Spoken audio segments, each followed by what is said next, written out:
안녕하세요, 한민입니다.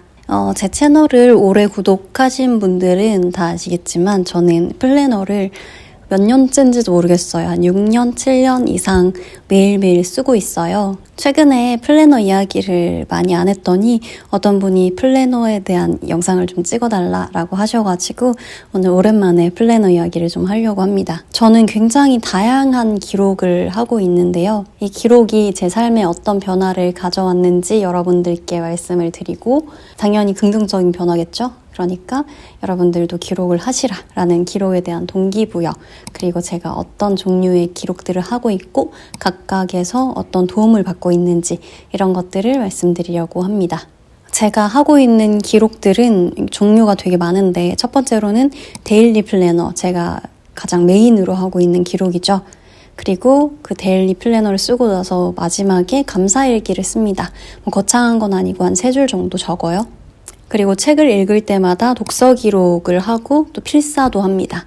좋은 문장, 아껴두고 싶은 문장, 간직하고 싶은 문장들은 베껴 쓰는 필사를 하고요. 지난 영상에서 소개해드린 적이 있는데 감정일기를 씁니다. 그리고 어떤 목표가 생겼을 때는 액션 플랜을 쓰고요. 마지막으로 제가 연기 공부를 하고 있기 때문에 연기 레슨을 받을 때나 아니면 작품에 들어갈 때 이제 연습 일지를 씁니다. 제가 데일리 플래너 콘텐츠로 유튜브에서 굉장히 인기를 많이 얻기 시작했는데요. 그만큼 데일리 플래너는 어떤 저의 정체성과 같은 요소고, 또 데일리 플래너 덕분에 시간 관리를 잘 할 수 있게 돼서 제가 굉장히 다양한 일들을 하면서 직장 생활도 같이 하고 있잖아요. 사람들이 어떻게 그 많은 일을 다 하는 게 맞냐, 제대로 하고 있는 게 맞냐라고 신기해할 정도로 정말 많은 일을 같은 시간 내에 다 차곡차곡 구겨 넣어서 하고 있는데, 이건 사실 마음 잡고 시간 관리를 하지 않으면 불가능한 일이거든요. 제가 처음에 마음을 먹고 시간 관리를 해야겠다, 플래너를 써야겠다라고 생각을 하기 시작한 건 제가 굉장히 생각이 많고 또 그 생각이 막 이리저리 튀는 타입이에요. 그래서 어떤 한 가지 일을 굉장히 집중해서 좀 오래 끌고 가기도 힘들고, 특히 저처럼 관심사가 여러 분야에 흩어져 있으면 하루에도 여러 가지 일들을 해야 되는데 그거를 잘 구조화하고 잘 정리하기가 굉장히 어려워요. 이것저것 다 하고 싶은데 이것저것 다 할 수 있는 어떤 성격이나 능력은 되지 않았던 거예요. 그래서 뭔가 나 대신에 비서처럼 내 시간을 좀 짜임새 있게 정리해줄 도구가 필요했고, 그 도구는 굉장히 어려운 어떤 것이 아니라 그냥 데일리 플래너를 쓰는 거였어요.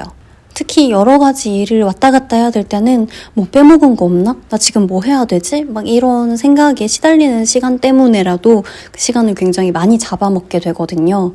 그런데 시간 관리가 잘 되었다 외에도 플래너 덕분에 삶에 달라진 점이 엄청나게 많아서 오늘은 시간 관리는 당연하고 이 기록을 하면서 제 삶이 어떻게 바뀌었는지 지금부터 이야기를 해볼게요. 첫 번째, 가장 좋은 건 나를 더 잘 이해하게 되었다는 거예요. 나를 더 잘 이해하게 되었다는 게 당연히 내가 뭘 좋아하고 뭘 싫어하고 어떤 일을 힘들어하고 이런 것도 포함이지만, 어떤 일을 할 때 시간이 더 많이 걸리고 어떤 일을 할 때 집중도가 떨어진다, 그리고 어떤 시간대에 어떤 일을 하면 더 잘 되더라, 이런 것들을 더 잘 이해할 수 있게 되었고, 내가 시간을 어떻게 쓰는지를 또 이해할 수 있게 되었어요.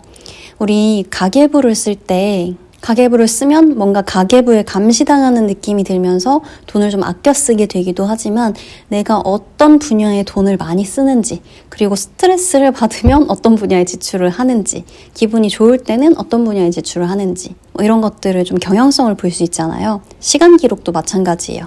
일단 시간을 기록하기 시작하면 플래너에게 감시당하는 느낌이 들기 때문에 시간을 함부로 쓰지 않게 되고, 가계부를 쓸 때 우리가 돈을 아껴 쓰는 것처럼요. 그리고 내가 어떤 분야에 시간을 많이 쓰는지, 또 많이 걸리는지, 어떤 일은 금방금방 끝내는지, 이런 것들을 잘 알게 됩니다. 나에 대해서 더 많은 것을 알고 있으면 마음이 굉장히 편안해져요.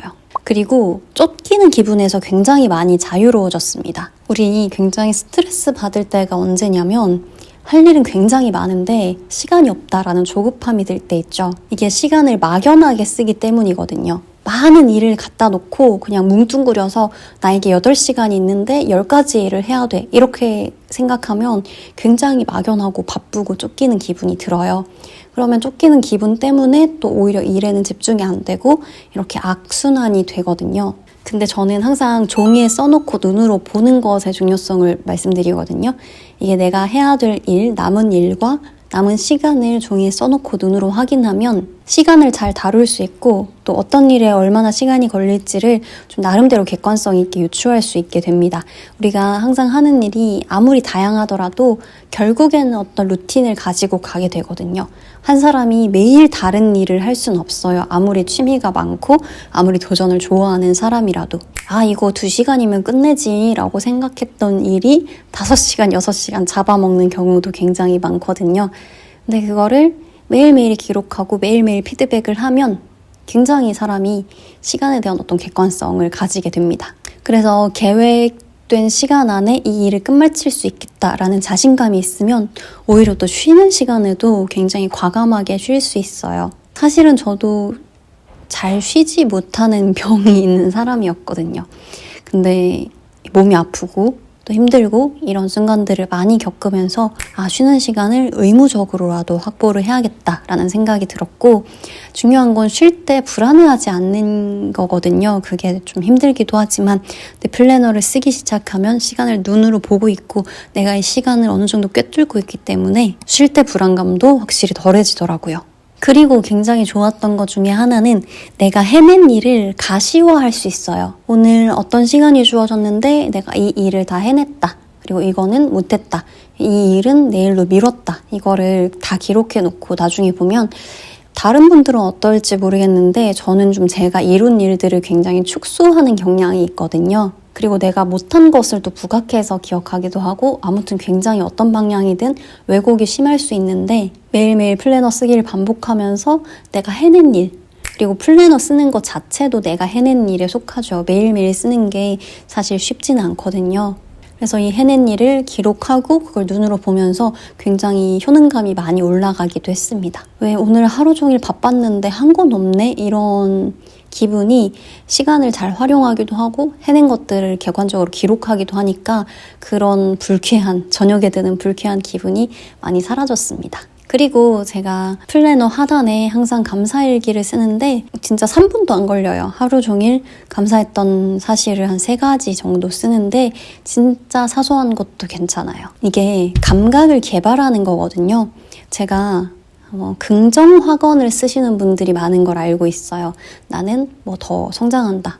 나는 언제까지 5kg을 뺄 거다. 이런 목표일 수도 있고 아니면 나를 응원하기 위한 말일 수도 있고 근데 그것보다는 감사일기를 쓰는 게 저는 훨씬 더 좋다고 생각하는 이유는 어쨌든 나에게 벌어진 일, 사실을 기록하는 거기 때문에 내가 나를 속이고 있다는 느낌이 잘 들지 않아요. 나는 부자가 된다, 나는 5년 안에 교수가 된다, 이런 긍정학원은 과연 될 수 있을까? 내가 진짜 5년 안에 교수가 될 수 있을까? 라는 마음을 한쪽에 눌러놓고 아니야, 나는 교수가 될 수 있어. 이렇게 계속해서 외면하는 과정일 수밖에 없거든요. 저는 그렇게 생각해요. 그걸 완벽하게 믿을 수 있는 사람이라면 괜찮겠지만 그럴 수 있는 사람이 많진 않다고 생각하거든요. 제가 불안도가 높은 사람이라서 더 그럴 수도 있어요. 그런데 감사일기는 오늘 벌어졌던 일들 중에 아주 작은 거라도 감사한 걸 캐내는 작업이거든요. 근데 이걸 하면 좋은 게 감사의 역치가 낮아져요. 신기하게 어떤 감각도 개발을 할 수가 있거든요. 제가 연기를 배우는데 연기할 때 배우는 게 그런 것들이에요. 작은 감각을 크게 부풀려서 겪는 연습을 계속 하다 보면 감각들에 되게 예민해지고 어떤 대사를 받았을 때 그 감각을 조금 더 쉽게 불러올 수 있어요. 마찬가지로 제가 매일 이제 동물병원에서 일하면서 맨날 귀여운 강아지, 고양이들을 막 보잖아요.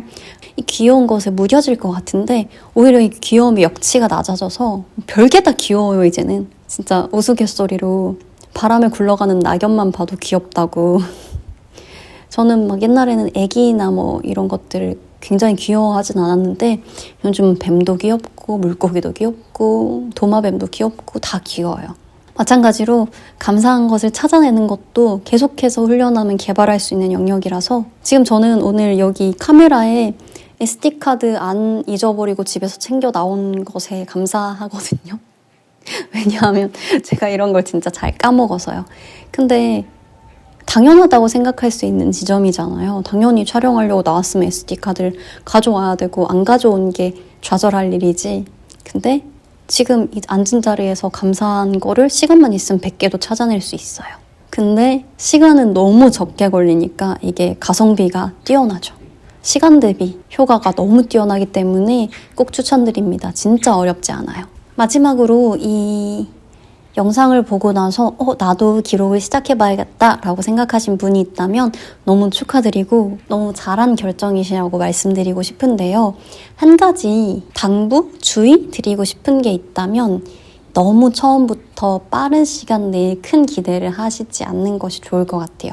뭐든지 마찬가지예요. 내가 운동을 해서 몸을 만들 거야. 절약을 해서 돈을 모을 거야. 어떤 일이든 저 사람이 저렇게 해서 살을 뺐대 라든지 저 사람이 저렇게 해서 시간 관리를 되게 잘했대 라든지 이런 이야기를 듣고 실천하면 뭔가 빠른 시간 내에 가시적인 성과를 내고 싶어 하고 그렇게 기대를 크게 잡아놓고 빠른 시간 내에 원하는 결과가 안 나오면 금방 포기하는 경우가 생겨요. 저라고 하루 이틀 플래너 써서 대단히 인생이 바뀌었겠어요? 그렇지 않거든요. 제가 생각하는 꾸준한 사람과 그렇지 않은 사람의 차이는 가시적인 성과가 없어도 그거를 묵묵하게 그냥 견딜 수 있는 사람과 아닌 사람의 차이라고 생각하거든요. 물론 당연히 성과가 나오지 않으면 변화가 없으면 재미없는 건 사실이에요. 제 구독자님들 중에 이미 저를 따라서 플래너를 쓰고 계신 분들이 많은 걸로 알고 있거든요. 간증 후기를 남겨주셨으면 좋겠어요. 댓글에다가 나 이 유튜버 따라서 써봤더니 어떤 점이 좋더라, 어떤 점이 달라졌더라 이런 것들 써주셔도 좋고 당연히 쓰면서 힘든 점, 혹시 궁금한 점이 있으시다면 댓글 달아주시면 제가 대댓글 항상 남겨드리고 있는 거 아시죠?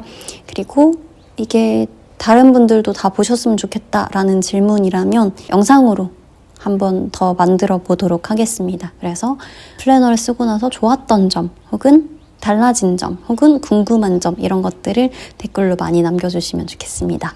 감사합니다.